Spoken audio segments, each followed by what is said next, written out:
அனைவருக்கும் வணக்கம். TNPSC group 1 mains previous year question சீரிஸில் மாடர்ன் இந்தியா பொறுத்த வரைக்கும் பார்த்திங்கன்னா இப்போது 2019 இருக்கக்கூடிய 10 கொஷின் பார்த்தோம். இப்போ 2022 பாருங்கள். So justify that 1806 Vellore mutiny was a precursor to 1857 sepoy mutiny. இப்போ கேள்வியே என்ன சொல்லிட்டாங்க அப்படின்னா 1806 வேலூர் கழகம் தான் 1857க்கு முன்னோடி அப்படிங்கிறது நிரூபி அப்படின்னு சொல்லிட்டாங்க. அப்போ இதை தான் நம்ம கார்லேட் பண்ணணும். அப்போது நம்ம இங்கே சிம்பிளாக 3 பாயிண்ட்டை மட்டும் நோட் பண்ணிக்கலாம். அப்போ ரெண்டுமே பார்த்திங்கன்னா பிரிட்டிஷ்காரங்களுக்கு எதிராக நடந்துச்சு, ரெண்டுமே பார்த்திங்கன்னா ஆர்மியில் இருந்தவங்களால நடந்துச்சு, ரெண்டுமே அவங்களோட கல்ச்சரல் விஷயத்தில் கை வச்சதுனால என்னாச்சுன்னா மூணுமே அப்படி தான் நடந்துச்சு. ஓகேங்களா?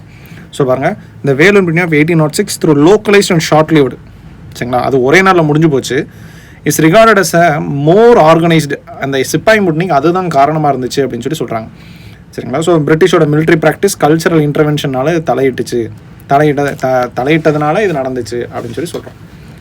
அப்போ பாருங்க, the pattern of rebellion in 1806 later resurfaced on large scale in 1857.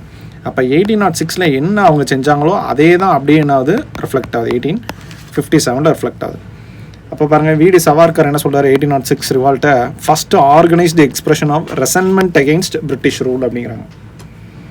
அதே இவங்க தான் பின்னாடி என்ன சொல்லுவாங்க, first war of Indian independence அப்படிங்கிறத சொல்லுவாங்க. அப்போ 1806ஐயும் 1857 என்ன சொல்கிறாரு அப்படிங்கிறத என்ன பண்ணுங்கன்னா நோட் பண்ணிக்கலாம்.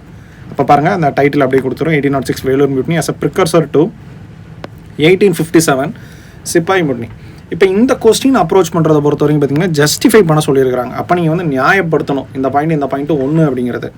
அதை எப்படி பண்ணலாம் அப்படின்னா, மொத்தமாக நீங்கள் தனியாக பின்னாடி ஜஸ்டிஃபிகேஷன் அப்படின்னு சொல்லி நீங்கள் கொடுக்கலாம், இல்லை நீங்கள் சொல்லும் போதே அதை அப்படியே இதிலேயே முடிச்சுட்டு போயிடலாம். இப்போ பாருங்கள், for example military discontent and religious interference அப்படின்னு சொல்லி பார்க்குறோம்.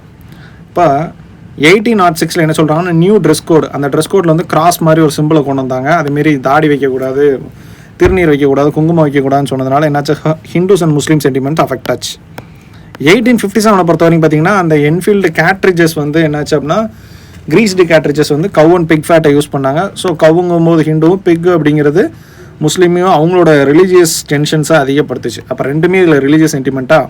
அப்போ இங்கே ஜஸ்டிஃபிகேஷன் நம்ம கொடுக்குறோம் பாருங்கள், நீங்கள் இதிலே ஜஸ்டிஃபிகேஷன் கூட எழுதிக்கலாம். British interference in native religious customs triggered revolt among Indian soldiers. Justification நீங்கள் கொடுக்கலாம், இல்லை நீங்கள் காமன் இன்டர்ஃபரன்ஸ், காமன் தீம் அப்படிங்கிற மாதிரி இதனால கொடுத்துக்கலாம். பாருங்கள், 1806 sepoy led revolts against colonial authority. இது ரெண்டுமே யார் நடத்துகிறாங்க, சிப்பாய் நடத்துகிறாங்க. அப்போ led by Indian sepoys of 1st and 23rd cavalry and infantry. இது பார்த்தீங்க அப்படின்னா ஃபஸ்ட்டு எங்கே ஆரம்பிக்கணும், மங்கள் பாண்டே பராக்பூரில் ஆரம்பித்து எங்கள் டெல்லி வரைக்கும் அப்படியே ட்ராவல் ஆகி போயிட்டே இருக்கும். அதுக்கப்புறம் அங்கங்கே ஸ்ப்ரெட் ஆகிட்டே இருக்கும். சரிங்களா? அப்போ பாருங்கள், மீரட்டு, டெல்லி, கான்பூர், எங்கெல்லாம் நினச்சா எல்லா இடத்துலையும் சிப்பாய்கள் தான் என்ன பண்ணாங்கன்னா பெருசாக பண்ணாங்க. அப்போ இது முக்கியமான 2 காமனாக இருக்கக்கூடிய விஷயம், uniformed Indian soldiers were the main initiators of both uprising. அடுத்து பாருங்கள், role of deposed native rulers.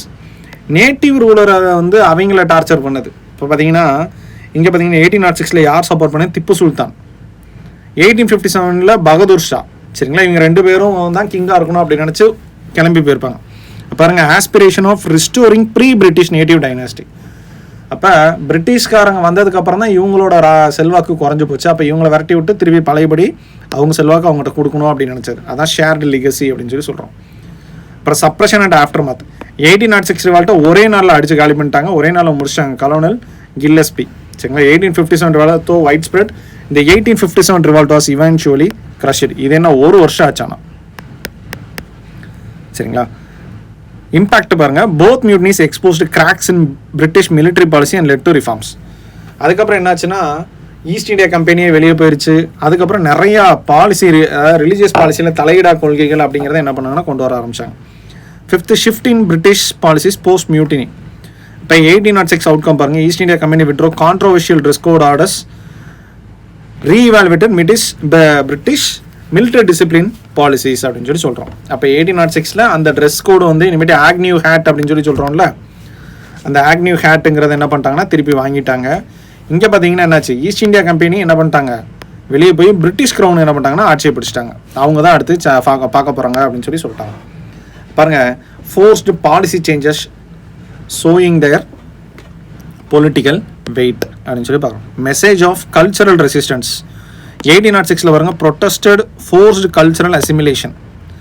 1857 பாருங்க, resistant to religious and social interference, அதாவது விடோ ரீமேரேஜ், கிறிஸ்டியன் மிஷனரிஸு, நம்ம அந்த பழைய +2 புக்கில் பார்த்திங்கன்னா நிறையா கொடுத்துருப்பாங்க, சோஷியல் ரிஃபார்ம், பொலிட்டிக்கல் ரிஃபார்ம்ஸ் அப்படின்ட்டு. சரிங்களா? Both were not just political but also cultural. சரிங்களா? Early sign of Hindu Muslim unity. இதில் என்ன கிடச்சுன்னா ரெண்டுலேயும் ஹிந்து முஸ்லீம் யூனிட்டி இருந்தாங்க. சரிங்களா? ஹிந்து முஸ்லீம்ஸ் 1806லேயும் சப்போர்ட் பண்ணாங்க, 1857லேயும் ரிலீஜியஸ் லைனை தாண்டி சப்போர்ட் பண்ணாங்க. சரிங்களா? Both mutinies showcased early unity in anti colonial nationalism. பாருங்கள், அடுத்த rebellion inspired by native military pride. சரிங்களா? So Tipu Sultan valour inspired Vellore sepoys. இங்கே stories of past Indian glory. சரிங்களா? மோட்டிவேட்டட் 1857. அப்போ அவங்களோட பழைய நினைவுகள், அதாவது நாங்கள் எப்படி இருந்தோம் பார்த்தியா அப்படின்ற மாதிரி, அதாவது திப்பு சுல்தானோட போர் முறையிலேருந்து வெள்ளூர் சிப்பாயும் பழைய அங்கே முகலாயர் காலத்தில் இருந்தது, அதுக்கு முன்னாடி இருந்தது, அதெல்லாம் பார்க்கும்போது 1857 என்ன பண்ணுச்சுன்னா அவங்கள வந்து ட்ரிகர் பண்ணுச்சுன்னு சொல்கிறாங்க. Port rue from past martial tradition and native resistance history legacy in British Indian policies. 1806 என்னாச்சு, cautious policies in native influence உள்ளே வரக்கூடாதுங்கிறது தெளிவாக இருந்தாங்க. ஈஸ்ட் இந்தியா கம்பெனி ரூலை கொண்டு வந்து க்ரௌன் ரூலை ஸ்டார்ட் பண்ணிட்டாங்க. சரிங்களா? Had deep structural impact on British colonial policy in India. பாருங்கள், early expression of anti colonial nationalism. இதுதான் ஆரம்ப காலத்திலே முதல்ல வந்துச்சு. சரிங்களா? லிமிட்டட் ஸ்கோப்பாக இருந்தால் கூட என்னாச்சுன்னா பெரிய resentment again British domination and cultural aggression. அதாவது இது மினிமம் ஸ்கேல், இது லார்ஜ் ஸ்கேலில் நினச்சி, ஆனால் இது ரெண்டுமே என்னாச்சு அப்படின்னா ஆரம்ப காலத்திலே இது ஒரு பெரிய பிரச்சனையாக மாறிச்சு அப்படின்னு சொல்லி சொல்கிறாங்க. அப்போ நம்ம கன்க்ளூஷன் என்னாச்சு அப்படின்னா 1806 served as a precursor to 1857 revolt அப்படின்னு சொல்லி நம்ம கொஸ்டினில் இருக்கிறது தான் இதில் எழுதியிருக்கிறோம். By laying the ideological, religious and military foundation of resistance. சரிங்களா? ஸ்மாலர் இன் ஸ்கேலாக இருந்தாலும் இதுக்கு ரொம்ப பொட்டன்ஷியல் அதிகமாக இருந்துச்சு. பிற்காலத்தில் இதுவே நமக்கு இந்திய விடுதலை அடையிறதுக்கு இது ஒரு காரணமாக முதல் படியாக அமைஞ்சுது அப்படிங்கிற மாதிரி என்ன பண்ணால் எழுதி முடிச்சிடணும். சரிங்களா? First step towards India's freedom அப்படிங்கிற மாதிரி என்ன பண்ணணும்னு முடிச்சிடுங்க. ஓகேங்களா? ஓகே, அடுத்த வீடியோவில் பார்க்கலாம். தேங்க்யூ.